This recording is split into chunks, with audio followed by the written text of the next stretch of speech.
Assalamualaikum warahmatullahi wabarakatuh. Alhamdulillah, alhamdulillahilladzi arsala rasulahu bil huda wa dinil haqq yudhhirahu 'ala ad-dini kullihi wa kafa billahi shahida. Asyhadu an la ilaha illallah wahdahu la syarika lah. Asyhadu anna Muhammadan abduhu wa rasuluh. Allahumma la ilma lana illa ma 'allamtana innaka antal alimul hakim. Rabbana 'alaika tawakkalna wa ilaika anabna wa ilaikal masir. Rabbana hab lana min ladunka rahmatan wa hayyi' lana min amrina rasyada. Amma ba'd. Jamaah salat maghrib yang dirahmati Allah. Kita lanjutkan pembahasan hadis yang ke-36 ya. Dari hadis yang sudah kita bahas yang bagian pertama ya ada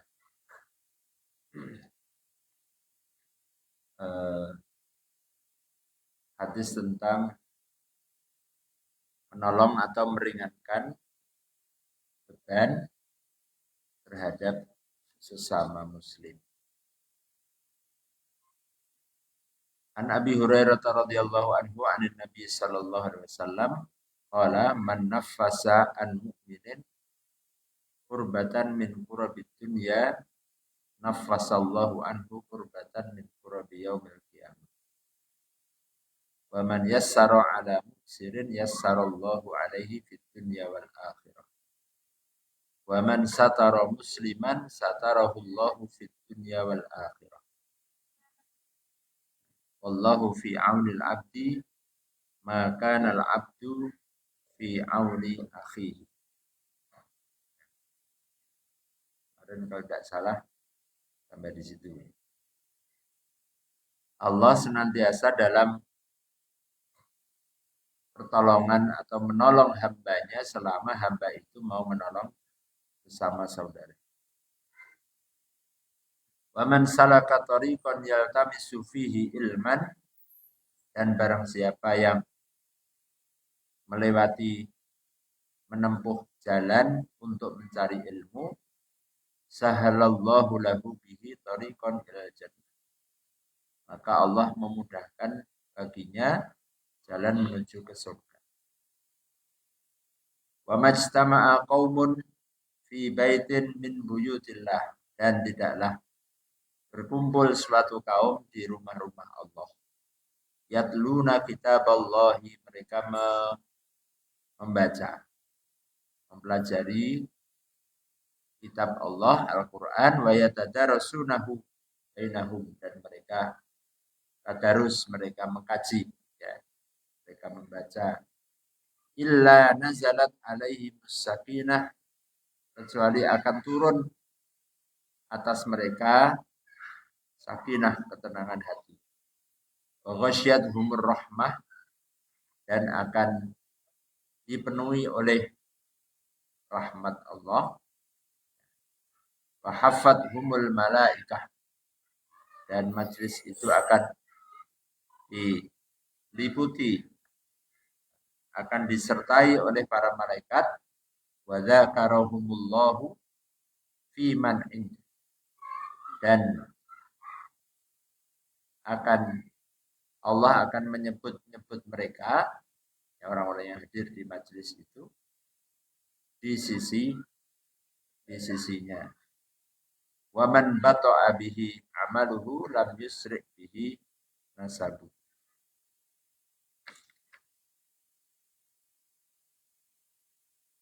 Dan barang siapa yang menunda amal, maka tidaklah berguna nasab dan kedudukan. Man akharahul amal lam yanfa'hun nasab. Siapa yang tidak bersegera, artinya dia lambat ya, ketinggalan. dalam beramal ya, maka nasabnya, kedudukannya itu tidak ada gunanya, tidak bermanfaat baginya meskipun dia punya kedudukan, punya nasab. Hadis ini diriwayatkan oleh Imam Muslim. Rawahu Muslim bihadzalah. Ya. Nah, jadi banyak pelajaran dari hadis ke-36 ini. Ya. Kemarin hadis yang awal tentang siapa yang melonggarkan ya, memudahkan kesulitan-kesulitan sesama orang Islam. Ya. Kemudian orang yang memudahkan kesulitan atau permasalahan sesama, maka Allah mudahkan. Ya. Dan yang ketiga, siapa yang menutup aib, menutup keburukan, ya, maka Allah akan menutup pula keburukannya, aibnya di dunia. Nah, dan kemudian Allah selalu akan menolong hambanya selama hamba itu mau menolong saudara. Jadi termasuk kenapa ya orang Indonesia ini kok apa sok peduli Palestina gitu ya. Kan kemarin kita ada mengumpulkan donasi, ya, mengumpulkan bantuan. Padahal jauh tempatnya di sana, di Palestina. Bahkan pemerintah juga mengirimkan kapal rumah sakit dari TNI ya. Dan itu biayanya besar juga. Kapalnya saja berlayar 50 hari sampai ke sana dalam rangka untuk memberi pertolongan kepada korban-korban perang.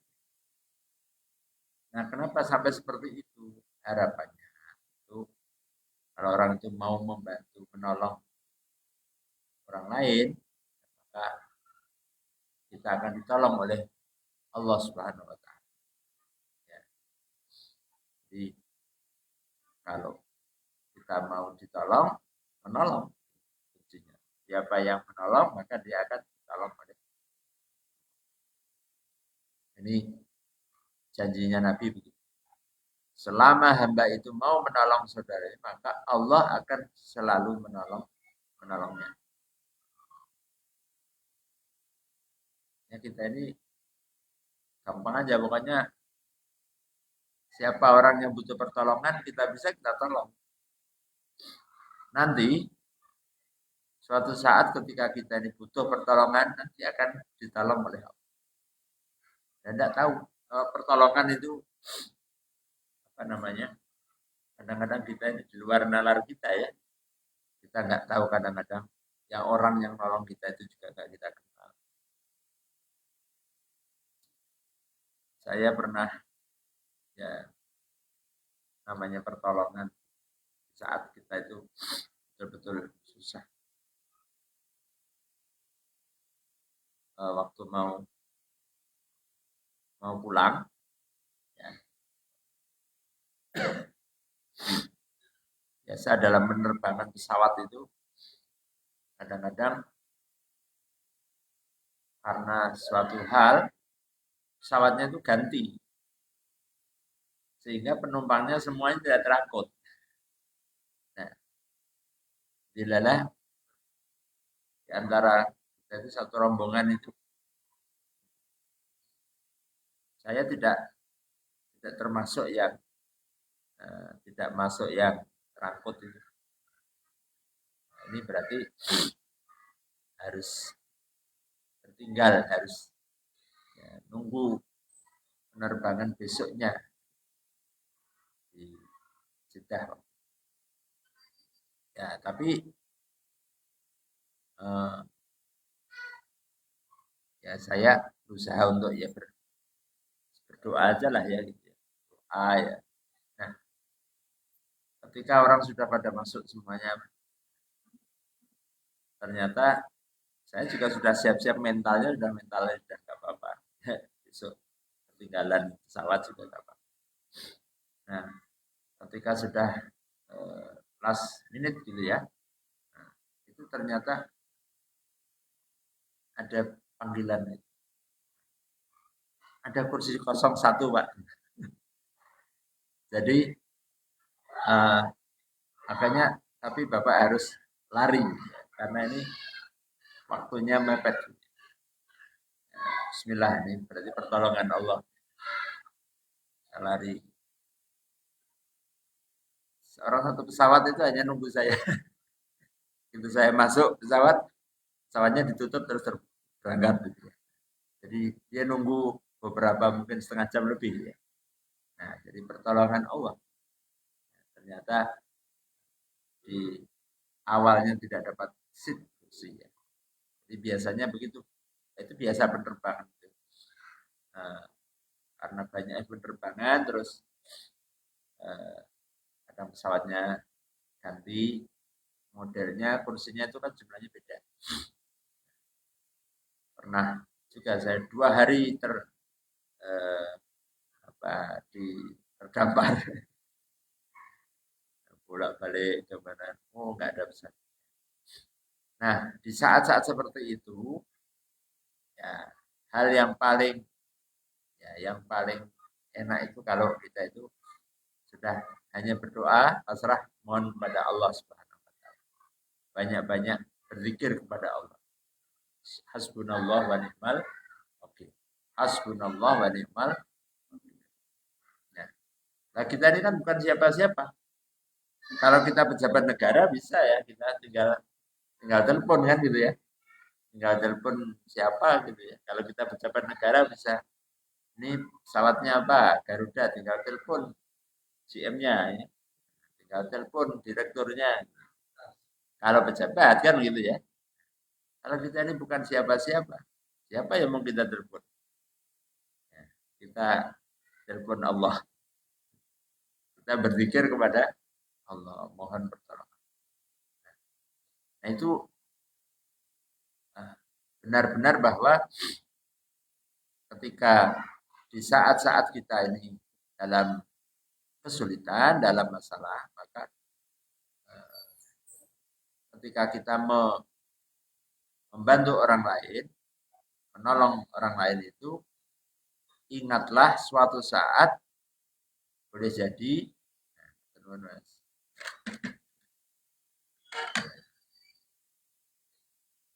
boleh jadi kita butuh pertolongan orang. Ya. Sehingga di saat-saat itulah Allah Subhanahu wa taala akan menurunkan pertolongan. Tentu yakin ya. Makanya jangan harap ke manusia. Ya. Kalau kita mengharap kepada si fulan, nanti kita gelo ya, kita kecewa. Yang kita harap-harapkan ternyata meleset. Malah yang tidak pernah kita harapkan ternyata, oh dia yang membantu, yang menolong. Nah, maka yakinlah bahwa Allah bisa menggerakkan tangan hamba-hambanya. Allah mampu menggerakkan langkah kaki hamba-hambanya untuk menolong siapa yang Allah beri. Jadi itu yang diajarkan. Kemudian tentang keutamaan orang mencari ilmu. Siapa yang menempuh perjalanan dalam rangka untuk thalabul ilmi, maka Allah mudahkan baginya jalan menuju surga. Salah katoriqon yaltamisu fi. Maka memang ya Nah, dulu kalau orang dalam tradisi di pesantren itu ya, nyantri itu bertahun-tahun. Kalau gurunya, kiainya belum mengizinkan dia untuk pulang, untuk kembali, maka santri ini belum pulang, belum kembali. Terus ngaji, terus ya, berbagai ilmu yang dikuasai pelajaran. Nah, ternyata jalan ilmu itu adalah jalan yang memudahkan orang untuk menuju surga Allah Subhanahu wa taala. Ada jalan, banyak jalan ya. Jalan ilmu, ada jalan sedekah, ada jalan orang pemimpin yang adil, ada jalan orang berjihad, orang berperang. Ya. Masa orang kalau mau cepat masuk surga kan nanti syahid itu ya. Kayak perang di Palestina itu kan jelas itu ya. Dia perang lawannya Israel. Ya. Kalau dia niatnya adalah berjuang, memperjuangkan agama Allah, memperjuangkan kemerdekaan Palestina, memperjuangkan pembebasan Masjid Al-Aqsa. Kalau dia meninggal ya, ada surga ada kan gitu ya. Syahid kan surga kan. Itu salah satu jalan. Nah, di antara jalan-jalan menuju ke surga adalah ilmu. Yaltamisu fihi ilmu. Nah, ini alternatif.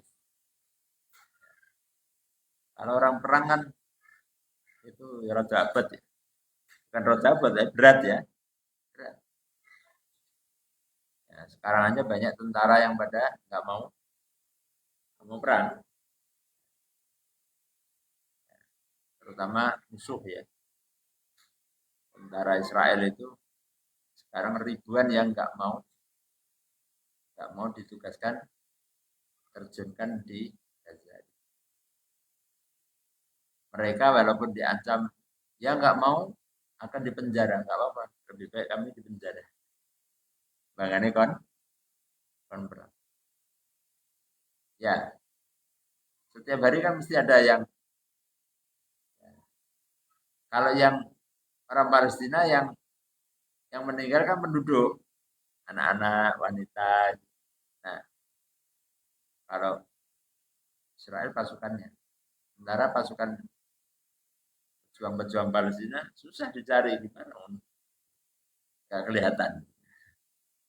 Muncul sedikit, nembak tank.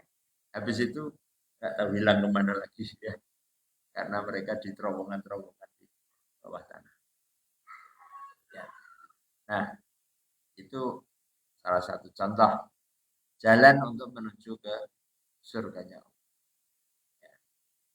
Nah, ilmu adalah salah satu di antaranya. Sahalallahu, Allah mudahkan jalannya menuju ke surga. Ada jalan orang ilmu mengajarkan ilmu. Ada jalan orang yang beribadah. Ya. Orang ahli ibadah yang menjaga terus ya. Pas dia lagi sujud, dia sholat, meninggal. Surga insya Allah. Insya Allah. Karena meninggal dalam keadaan dia bersujud kepada Allah. Pas lagi sholat lagi imami ya. Ada itu di Sumatera, di mana ya? Oh, di Kalimantan, di Pontianak. Seorang imam yang pas sholat subuh dilihat dari CCTV. Jadi di depan itu dipasang CCTV. Nah, ketika rakaat pertama sujud, ini kok nggak bangun-bangun ya, makmumnya melihat, nah, ternyata imamnya udah jatuh ya. Ini digantikan oleh nah, contoh jalan-jalan yang dapat memudahkan kita menuju surga. Jadi ilmu. Ya tabisu ilmu. Kemudian di akhir hadis ini menunjukkan tentang keutamaan, ya, keutamaan majlis-majlis ilmu atau majlis zikir. Dan tidaklah kaum yang berkumpul di masjid-masjid, di rumah-rumah Allah, membaca Al-Quran, mereka mempelajari, mengupas, mengkaji, maka Allah akan menurunkan sakinah. Nazarat alaihi sakinah. Ya, sakinah itu bisa dimaknai adalah tumakninatul qalbi, ketenangan hati. Wan syirahus sadri, dan kelapangan hati, kelapangan hati. Mungkin orang yang di rumah suntuk gitu ya, pikirannya kok ikut aja ngaji. Karena janjinya Nabi akan mendapatkan sakit. Allah menurunkan sakit. Jadi orang hatinya menjadi tumaknin. Nah, wan syirahus sadri.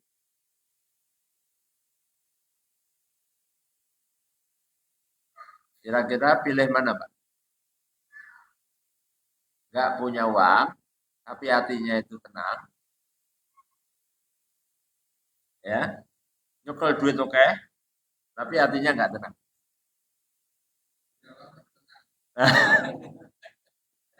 Akhir tunggal. Ya.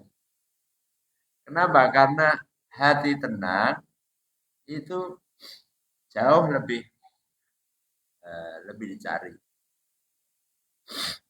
Kalau orang hatinya tenang, dia nggak butuh duit.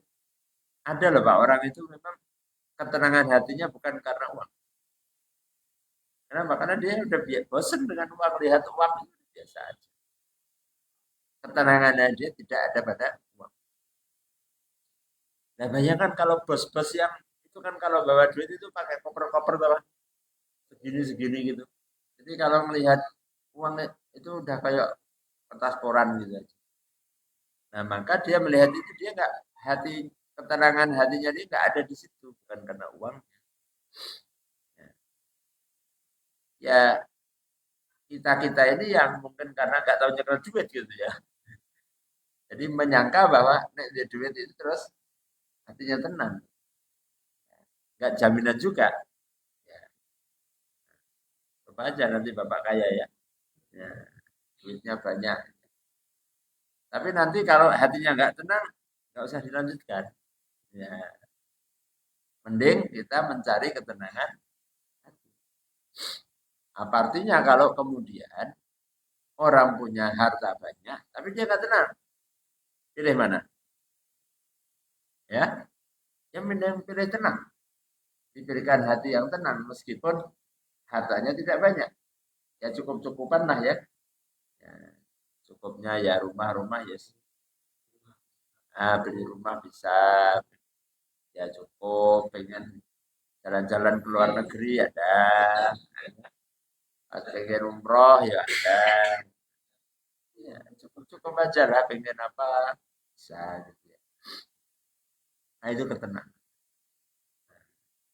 Nah ini jadi orang yang paling repot itu kalau dia hatinya nggak pernah sudah punya sesuatu yang umumnya untuk standar umum itu sudah ya sudah cukup lah, mestinya sudah bersyukur, tapi dia merasa belum cukup. Mama, kalau orang biasa itu nyekel HP lah ya wes alhamdulillah iso gawe anak ono pulsane gitu. Tapi orang itu nggak merasa nggak cukup. Wah, ketinggalan model ini zaman ini kok isi ya, kamerane wah, terus macam-macam lah ya. Ya jadi nggak tenang anggar dulu HP terus. Rumongso dia ini orang yang paling merana di dunia ya. Karena HP-nya jelek ya. Mendelok ya orang punya motor yang bagus-bagus, yang baru-baru, dia merasa orang yang paling merana karena motor elek dhewe. Wong liya apik-apik anyar-anyar model-model baru, dia model-model lama. Nah, itu orang yang paling tidak bahagia. Nah, sementara orang yang bahagia itu ya orang yang hatinya tenang, orang yang diberikan tumakninatul qalbi, ya, dan orang yang tidak punya keinginan-keinginan yang dia tidak dapatkan. Nek duwe keinginan yang belum bisa diraih, ini kan rasanya kepengin terus gitu. Tapi nek nggak kepengin kan berarti kita uripe wis penak wae gitu. Ono teh ya, diminum teh bismillah. Mikirnya aja mikir sing ado-ado, mikir enak ya nek ono susu, ono madune, ono jaine. Kok mikirnya sing ora ono. Kalau kita mikir yang ada ini kan enak tuh dinikmati. Alhamdulillah. Dangane ming banyu putih. Jadi tumakninatul qalbi, ketenangan hati itu yang dimaksudkan apa namanya as-sakinah. Wa ghasyiyatuhumur rahmah ay ghattathum war rahmatu huna yakni rahmatullah, dan dipenuhi oleh rahmat Allah, kasih sayang. Kalau orang itu sudah dapat rahmah ya, sudah dapat rahmat. Rahmat itu luar biasa. Rahmat itu luar biasa. Karena rahmatnya kita ini, apa itu rahmat itu? Rahmat itu ya welas asihnya, kasih sayang. Bahkan di Undang-Undang Dasar Negara kita itu disebut kita merdeka ini karena atas berkat rahmat Allah. Itu belum dirubah ya. Belum dirubah ya, Pak. Di pembukaan Undang-Undang Dasar atas berkat rahmat Allah yang Maha Kuasa. Itu yang di antara Undang-Undang Dasar yang tidak boleh dirubah. Kalau batang tubuhnya dirubah, tapi pembukaan itu nggak bisa. Makanya kalau Undang-Undang Dasar kita mengalami amandemen, beberapa kali sudah mengalami amandemen pasal-pasalnya. Nah, yang tidak berubah adalah pembukaan Undang-Undang Dasar. Nah, di situ juga disebutkan bahwa kita ini merdeka juga atas berkat rahmat. Kita ini masuk surga juga karena rahmat, bukan karena amal. Nabi pernah katakan, sungguhnya kalian akan masuk surga bukan karena amal kalian, tapi karena rahmatnya, karena welas asihnya. Kalau kita nggak dapat rahmatnya Allah ya nggak bisa. Sampai sahabat tanya, termasuk engkau ya Rasulullah? Termasuk aku. Aku ini besok masuk surga juga karena rahmatnya Allah, bukan karena amal. Bayangkan ya, kalau Nabi saja, amalnya saja bukan menjadikan masuknya surga itu karena amal beliau, tapi karena rahmatnya. Nah, maka kalau Rasulullah sangat berharap rahmatnya, apalagi kita lebih berharap atas turunnya rahmat Allah. Nah, itu Allah berikan kepada orang-orang yang hadir, yang ada di majlis-majlis ilmu. Wa haffathumul malaikah, dan dipenuhi oleh malaikat yang ya, tentu kita nggak lihat ya. Coba kalau malaikatnya kelihatan malah orangnya pada lari ya. Kayak dalam hadis yang lain disebutkan Allah itu punya malaikat yang ditugaskan untuk muter-muter. Ya, jadi malaikat ini tugasnya malaikat kan sesuai dengan tugas yang diberikan ya. Kalau ditugaskan suruh tasbih, tasbih memuji Allah tasbih sampai hari kiamat nanti tasbih. Saya tugaskan bagi rezeki ya bagi rezeki.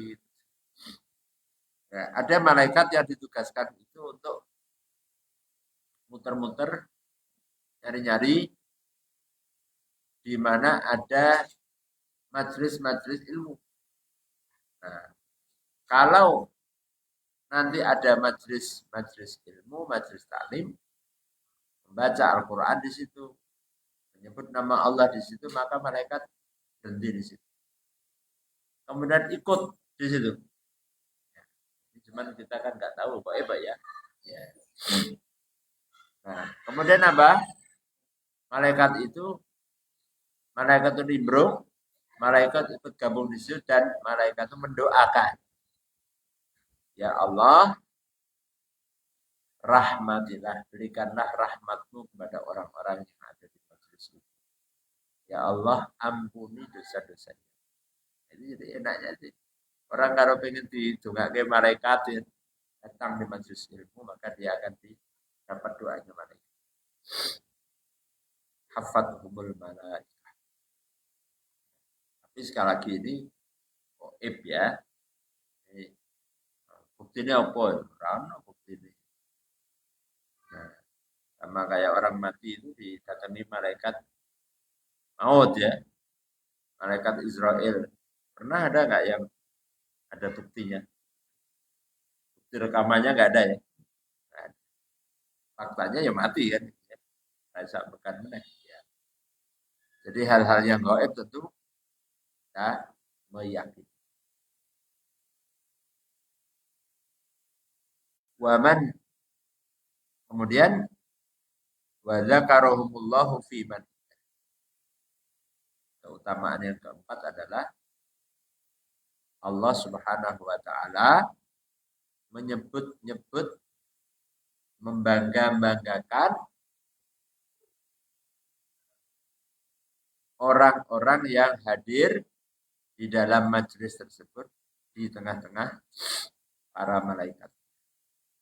Fa idza dzakartallaha fi mala'in bi qira'atil Qur'an aw ghairahu fa inna Allah ta'ala yadhkuruka inda mala'in khairun minal mala'il ladzi anta fi. Jadi kalau kita menyebut Allah, menyebut-nyebut nama Allah di tengah-tengah manusia, di tengah-tengah kumpulan orang ya.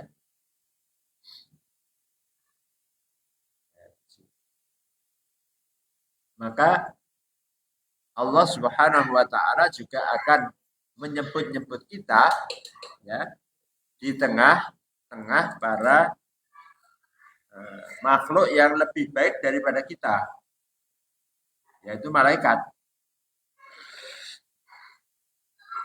Kenapa malaikat tidak? Malaikat disebut lebih baik ya. Karena malaikat itu nggak pernah maksiat. Jadi malaikat itu yo koran di nafsu ya. Malaikat nggak pernah berbuat dosa, nggak pernah maksiat. La ya'sunallah. Nah, maka kalau ada yang bilang malaikat kok keluyuran ning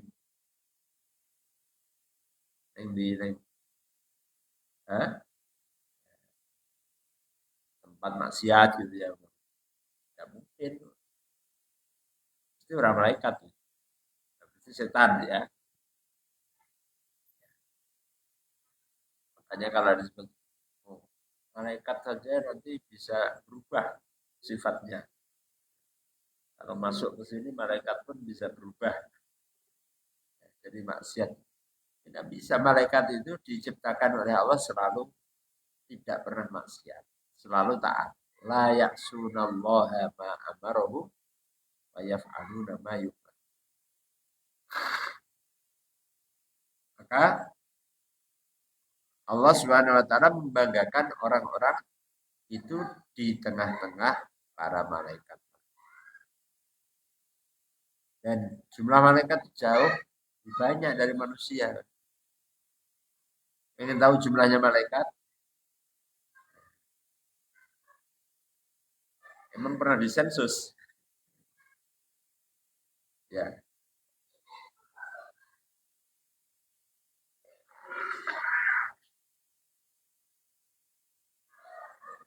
di dalam satu riwayat hadis disebutkan bahwa Allah Subhanahu wa taala menjadikan ada malaikat-malaikat yang jumlahnya 70.000 setiap kali masuk malaikat atau setiap kali malaikat itu keluar dari majlis itu, tempat itu, maka dia tidak akan kembali lagi. Artinya ada malaikat yang lain. Dan begitu secara gantian setiap hari. Jumlahnya berapa? Ya ini udah berapa ratus tahun, beribu tahun. Nah, betapa banyaknya malaikat-malaikat Allah Subhanahu.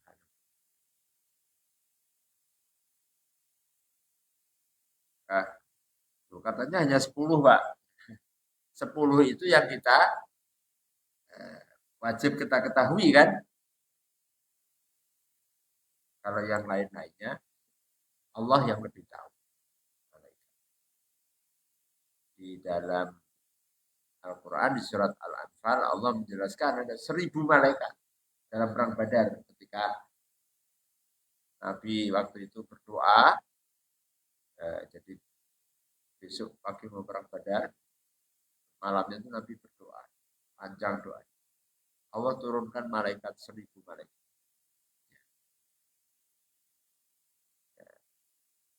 Dan itu yang jumlahnya tentu Allah yang tahu. Waman bata'a bihi amaluhu lam yusri bihi nasab. Jadi siapa yang dia tidak segera dalam beramal, dia melambat-lambatkan, menunda-nunda, maka tidak ada manfaat gunanya kedudukan dia nasab.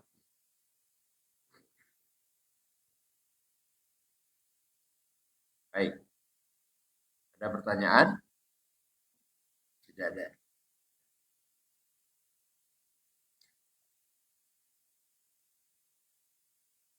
Monggo kalau ada pertanyaan.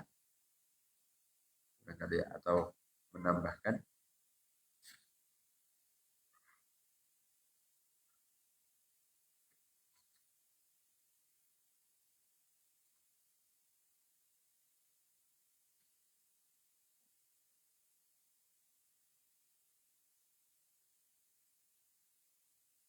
Kalau tidak, kita lanjutkan ya. Di dalam hadis tersebut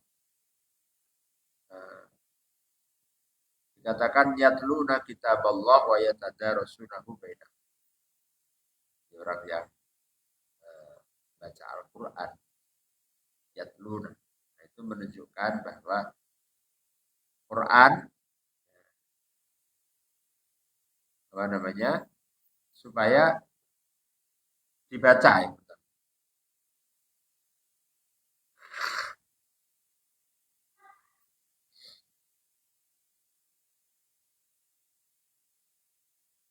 Jadi kalau ada kesempatan untuk ya ketika di masjid ya, kita di masjid, maka upayakan untuk bisa yatluna kitab Allah, membaca tilawah Al-Quran. Baik itu tilawah secara binazar melihat baca, atau tilawah secara hifdzon ghaiban. Jadi tilawah dengan hafalan. Padahal kan hafal surat-surat toh. Apa surat yang apa? Al-Fatihah. Apa boleh Bu? Kulhu, Al-Ikhlas, An-Nas, Al-Falaq, Al-Kausar. Surat-surat pendek mereka. Ayat kursi. Kalau kita membaca surat-surat pendek itu juga masuk dalam kategori tilawah dia. Makanya jangan aku rapal, aku hafid tau. Ya, apa yang dia hafalkan, apa yang dia bisa dari surat-surat, dari ayat-ayat Al-Quran. Kita baca. Di masjid, ya, baca sambil nunggu, sholat, nunggu azan, baca kulhu, ya. Nah ini, orang ini kadang-kadang remeh ke, mana mengkul huwai kok. Padahal luar biasa.